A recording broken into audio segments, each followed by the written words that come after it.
Have you ever wondered what happens when truth itself decides to take form as a story? When the universe chooses to remind humanity what is right and what is wrong? Not through thunder, not through miracles, but through words that echo through centuries. That is how the Mahabharata was born. Before the world heard the name Pandava, before the bow Gandiva ever roared, before Dharma was tested on the battlefield of Kurukshetra, the seed of this story was planted in silence. Yes, silence. Because before every divine creation, there is silence. Deep, eternal silence. Long ago, on the banks of the sacred river Saraswati, there sat a sage, calm, radiant, his eyes closed, but his mind stretched across time itself. His name was Krishna Dvaipayana Vyasa, the sage who could see everything, the past, the present, and even the future that had not yet come. Vyasa had seen too much. He had seen the pride of kings who thought they ruled destiny. He had seen how love could turn to hate, and how Dharma, truth, could fade in the noise of greed. He saw the storm that was coming, a war that would destroy empires, break families, and yet cleanse the earth. He sat there, looking at the still river, whispering to himself, "The age of darkness is near. When wisdom becomes weakness, when truth becomes a burden, who will remind mankind what Dharma truly is?" The wind around him seemed to pause, as if even nature was waiting for his next thought. And then, Vyasa closed his eyes and prayed. "O Lord of the universe, you who dwell in all hearts, if the world must face this war, let it not be forgotten. Let me compose its story, not as history, but as a mirror that will show humanity its own reflection."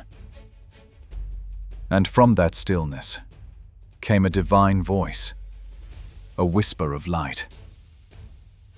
"Write, Vyasa.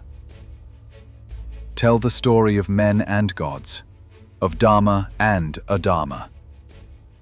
For through your words, the world will remember the eternal truth, that righteousness never dies." But Vyasa frowned. He said, "My thoughts are faster than the mind, my vision wider than the sky. Who will write what I see? No human can record what I will reveal." And then, the wind carried a fragrance, a sound, a rhythm. From the mountain light, a form emerged. The Lord with the face of an elephant, radiant with calm wisdom. Lord Ganesha, the remover of all obstacles. Vyasa opened his eyes and folded his hands.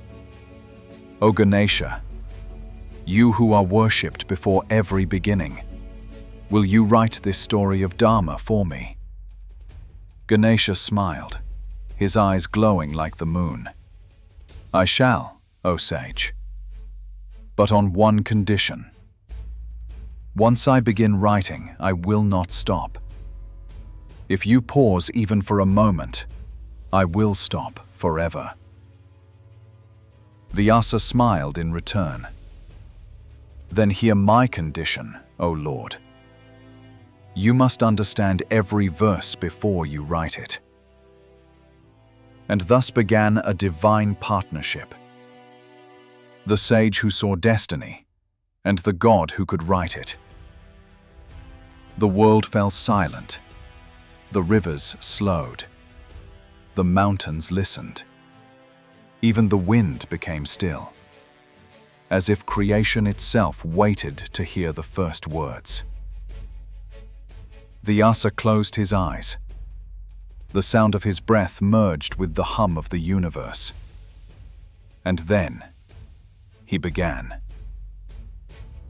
Narayanam namaskritya, naram chaiva narottamam. At that moment, Lord Ganesha broke his tusk to use it as his pen.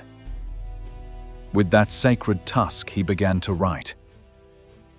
Each stroke was a pulse of the cosmos, each word a spark of light. Thus began the Mahabharata, not written by human hand, but etched into time itself. As Vyasa spoke, visions filled the air, of kings yet unborn, wars yet unfought, tears yet unwept. He saw how greed would blind the Kauravas, how patience would test the Pandavas, how a single woman, Draupadi, would become the fire of destiny, and how Krishna, the Lord himself, would walk among men, not as a god, but as a friend, a guide, and the voice of Dharma. And yet, Vyasa also saw beyond Kurukshetra. He saw you and me. He saw that the same war would live in every human heart. The war between right and wrong, between desire and duty, between silence and truth. He realized the Mahabharata is not just the story of a kingdom. It is the story of humanity itself. Days turned into nights, nights into days. But Vyasa never stopped, and Ganesha never paused. The gods themselves watched in wonder as verses poured forth like a river of light. First, Vyasa called it Jaya, meaning victory. But not the victory of one man over another. It was the victory of truth over illusion. Then he expanded it from 8,800 verses to 24,000. That became Bharata. And when it grew to 100,000 verses, it became Mahabharata, the great story of Bharat, the soul of India. But this was not a book, this was a living energy. Every verse of the Mahabharata breathes life. Every character, from Bhishma to Karna, from Kunti to Krishna, represents something within us. Bhishma, the vow that binds us. Karna, the pain of being right but forgotten. Draupadi, the fire of dignity. Arjuna, the confusion of every seeker. And Krishna, the divine voice that guides us when we are lost. This is why Vyasa said, "Whatever is found in the Mahabharata can be found elsewhere, but what is not found in the Mahabharata will not be found anywhere." Because the Mahabharata is not just a tale, it is the map of human life itself. Now imagine, a sage sits by the river. A god writes beside him, and with every word, the heavens tremble slightly, because truth, once spoken, changes the world. That is how the Mahabharata was born, not from imagination, but from realization, not as poetry, but as prophecy. Every battle described in its verses, every arrow that flew, every tear that fell, all of it, Vyasa had already seen. And he knew that these events were not distant. They were reflections of what happens when Dharma is ignored. The Mahabharata was meant to warn us, not to destroy, but to awaken. The Mahabharata is not the story of gods and kings. It is the story of you.